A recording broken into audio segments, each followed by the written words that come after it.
In the 1960s, Iran was still ruled by Shah Mohammad Reza Pahlavi.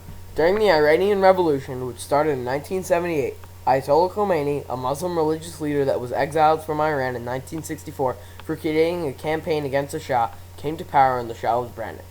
In September of 1979, the Shah was allowed entrance to the United States in order to receive treatment for lymphatic cancer. The Shah's entrance into the United States was the catalyst that caused Iranian students to invade the American embassy in Tehran, taking 66 hostages. 13 women and African Americans were released in November of 1979, and a man who was seriously ill was released in June of 1980. At the time the Iran hostage crisis took place, the Middle East was going through a period of conflict and change.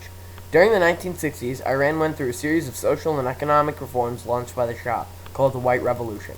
Its purpose was to give Iran a liberal facade in order to gain approval and support of the U.S. The White Revolution included reforms such as land tenure reform. It was the beginning of Iran's westernization. In 1978, a series of rebellions throughout Iran marked the beginning of the Iranian Revolution. The rebels, supported by the Islamic religious leader Ayatollah Khomeini, wanted to overthrow the monarchy in Iran and turn it into a theocracy. Ayatollah Khomeini succeeded as he became the supreme leader of the Islamic Republic of Iran in 1979. Iran became a theocracy, and its policies were completely anti-Western. Throughout the Middle East, ancient conflicts over religious sects of Islam continued. The beliefs of Shiite and Sunni Muslims caused controversy and violence within the Islamic faith that still continues today. As head of state, Ayatollah Khomeini held the highest rank in both political and religious authority. He rewrote the Iranian constitution and gave absolute power to the Islamic spiritual leaders. His strict Sharia law was very harsh. It made women inferior beings. Under Sharia law, men were able to have more than one wife and they had sole custody of their children, and women needed permission from their husbands to travel. Any opposition to the government was oppressed and received harsh punishments. He called for an Islamic revolution which led to a war between Iraq and Iran. His hatred of the West, and in particular the United States, paved the way to many of today's terrorist organizations.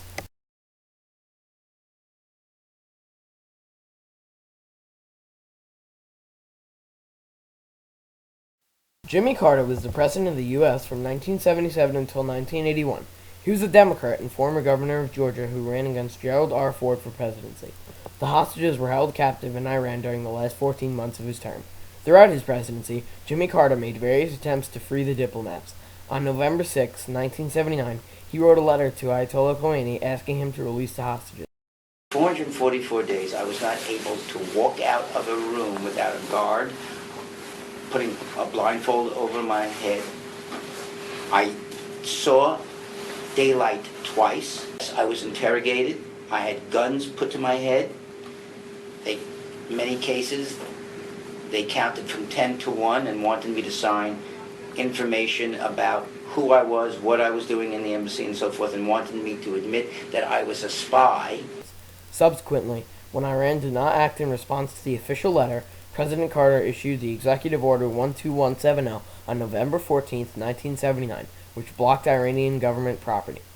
This order froze $8 billion of Iranian assets held in the U.S., banned Iranian oil imports, and stopped the sale of weapons to Iran. Secretary of State Cyrus Vance led the official effort to free the hostages. Other politicians, such as Hamilton Jordan, led secret diplomatic engagements to negotiate release terms. All of the attempts at negotiation were unsuccessful. In 1980, the Iranian government demanded that the U.S. apologize for its past involvement in Iranian affairs, including the coup in 1953, and that the U.S. stay out of future Iranian affairs. Jimmy Carter felt that these demands could not be met.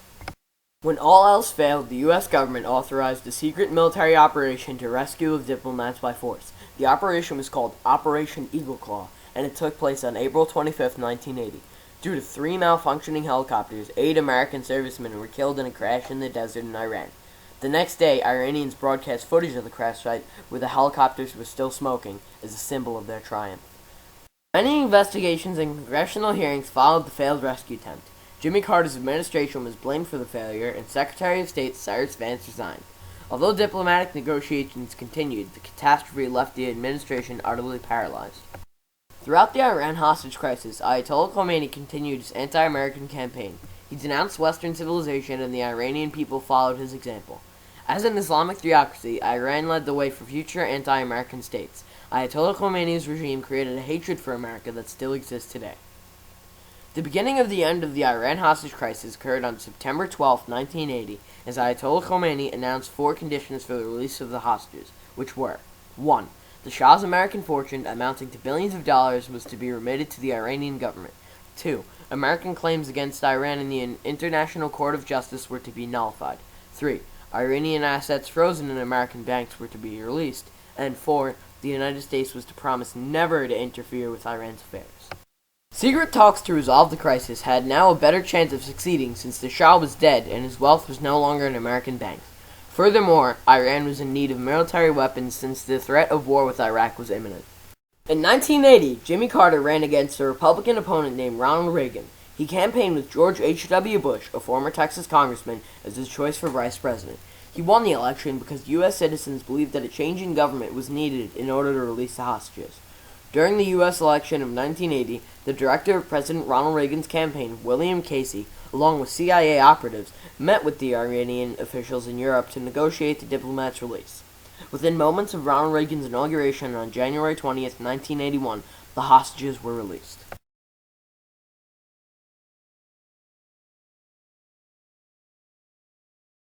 Four years later, in 1985, President Ronald Reagan and other senior U.S. officials secretly facilitated the sale of arms to Iran. The U.S. government sent weapons from Israel to Iran in exchange for the release of Reverend Benjamin Weir and several other American hostages being held in Lebanon. In 1986, the illegal transactions, called the Iran-Contra affair, were exposed, and President Reagan's administration was blamed. Several people were investigated in 1987, including Lieutenant Colonel Oliver North, National Security Advisor John Poindexter, and former Secretary of State Caspar Weinberger. Only John Poindexter was convicted. Iran's hatred of America did not stop after the crisis. In fact, the crisis caused mutual resentment between the U.S. and Iran that still exists in modern times. Most of this relationship is shown through the tug-of-war-like relations the U.S. had with Iran since the crisis. During the Iran-Iraq War, the U.S. government placed sanctions on weapon sales that would aid Iran. The sanctions reached their peak on April of 1995 when U.S. President Bill Clinton put a large embargo on Iran into effect. It blocked almost all trade and investment with Iran. Iran was said to be an extraordinary threat to the national security, foreign policy, and economy of the U.S. This was passed shortly after Executive Order 12957, which banned U.S. contributions to the development of petroleum resources in Iran. The sanctions were only one part of the bad relationship between America and Iran. On July 3, 1988, the USS Vincennes accidentally shot down an Iranian passenger plane, killing around 300 civilians. The ship claims that it had mistaken the plane for a hostile Iranian fighter jet. The Iranian government still believes it was a deliberate attack. This accident erupted rage in Iran, and many people viewed the U.S. as a hostile enemy. The incident did not help the severely crippled relations the U.S. had with Iran. Severe problems between the U.S. and Iran government are very evident and prevalent even today. The Wall Street Journal conducted an interview with Iran's Deputy Foreign Minister for Americans in April of 2009. Most of the responses that he gave showed the rocky relationship Iran had with the U.S. In the interview, he explains that Iran doesn't want to try to fix their relationship with the U.S. Iran's approach is merely to mutually respect the U.S. They say that America has been arrogant and violent towards Iran for no reason. The Iran hostage crisis was a major event in U.S. international affairs. The overthrown Shah's entrance into the United States was a catalyst that caused the Iran hostage crisis and further deteriorated the relationships between both countries. These relations were never restored. Instead, they have worsened. Iran wants to be the most powerful country in the Middle East. There's the exterior of power, but I think its foundations are very weak. This regime right now in Iran bases its foundation on anti-Americanism. If that were to be pulled away, what is the foundation of the regime? The Iran hostage crisis is a point of departure that has split the United States and Iran for more than 32 years. I don't think it will be healed for a very long time.